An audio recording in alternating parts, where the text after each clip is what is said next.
The information we are about to review and much more is contained in the Machine Operator's Manual.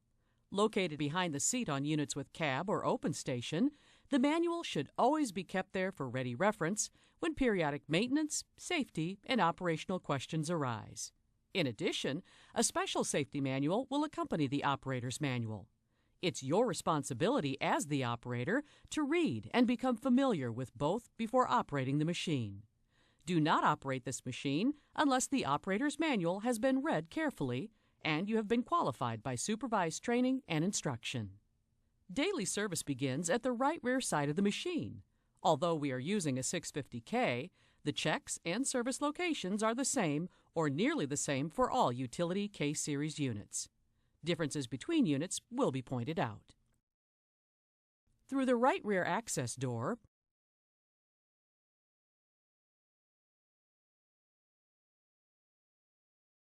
the operator can check the hydraulic oil level through a convenient sight gauge. If necessary, hydraulic oil is added through this tube after removing its cap. Hydraulic and hydrostatic test ports are also located here for fast diagnostics and service if required. Also in the compartment is the hydraulic oil filter and hydrostatic oil filter. If needed, water can be drained from the primary fuel filter sediment bowl. On the inside of the right rear access door is the periodic maintenance chart. It provides a breakdown of service requirements at specified intervals. It includes a diagram showing the service checkpoints on the machine. This information is also found in the operator's manual. The window washer fluid reservoir is also located on the inside of the right rear access door, where the level can be checked and fluid added if necessary.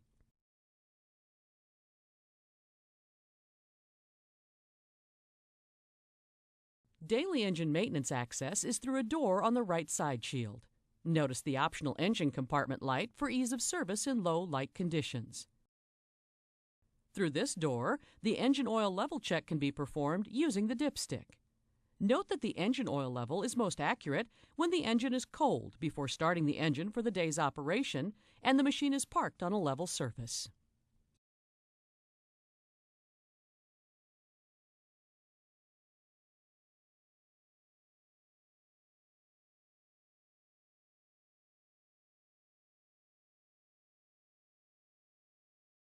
The engine oil fill is located next to the dipstick. When required, the air cleaner element can be removed through an access hatch on top of the engine compartment on all models except the 700.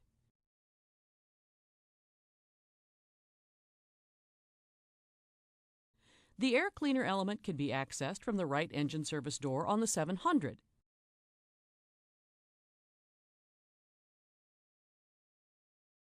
The 700 also has a forward door that reveals access to the cooling compartment. Here, the engine coolant level can be checked in the coolant recovery tank mounted below the hood access door. If necessary, coolant can be added to the recovery tank.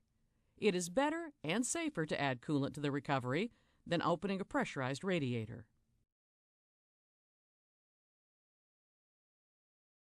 Check the tracks for broken or damaged pins, bushings, and other track parts.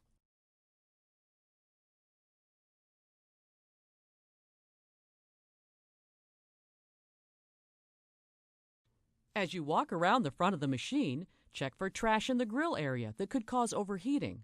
Also check the fan for signs of damage. If needed, access to the coolers can quickly be gained to remove any debris that may be located here. Also look for hydraulic leaks, frayed hoses, damaged tubes, missing clamps, or rubbing hoses.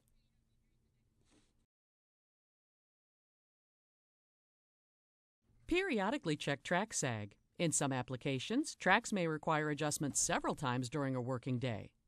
This is especially true when working in different conditions on the same job site, as moisture content of the soil changes. In order to check the track sag, drive the crawler forward until a chain pin is over the front carrier roller to get an accurate track sag measurement.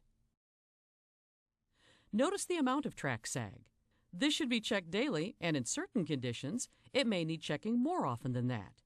Adjust if necessary before you start working.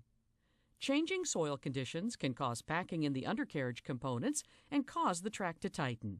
Undercarriage wear is accelerated when the track chain is too tight. When track adjustment is needed on the 550 or 650, remove the adjustment plug. To increase track sag, loosen the fitting 1 to 2 turns counterclockwise to release grease through the vent hole. Be careful not to let grease escape too fast. To tighten the track, apply grease to the special fitting using a grease gun. After adjustment, operate the machine briefly and check the sag again to verify that the adjustment is correct.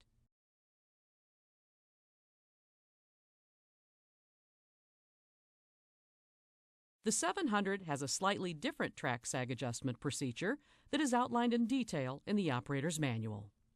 Before operation, check and lubricate all dozer and cylinder pivot joints.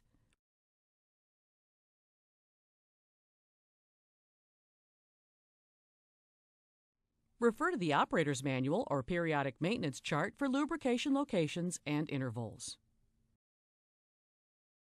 The batteries can be found in the left rear service door.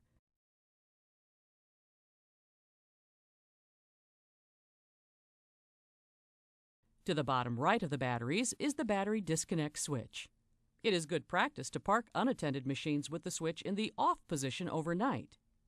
Twist the switch to on to supply electrical power to the machine. Another point about the electrical system is to disconnect the wiring harness to the unit's computer before any welding is done on the unit. This will avoid possible damage to the control circuitry. Through this access door, the operator can check the transmission oil level through a convenient sight gauge. If necessary, hydrostatic oil is added through this tube. As you are doing your pre-start inspection, look for worn or frayed wires and loose or corroded connections.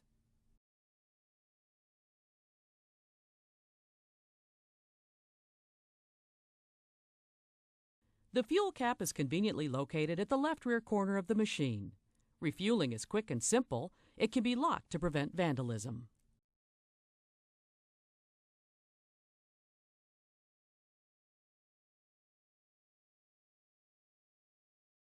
When climbing onto or off the machine, be sure to use the steps and handholds. More people are injured by falls in this way than any other single cause. It's important that you face the unit and maintain at least a 3-point contact, 2 hands and a foot or 2 feet and a hand. K-Series dozers have excellent visibility. With units equipped with a cab, be sure to take a moment to clean the glass so you can see where you are going and who is around you.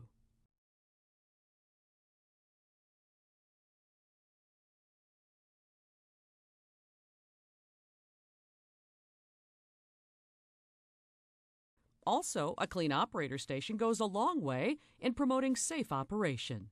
This includes keeping things clear of the pedals and levers. This concludes the pre-start inspection and daily service of the machine. For your convenience, a pre-start inspection checklist is printed in your operator's manual.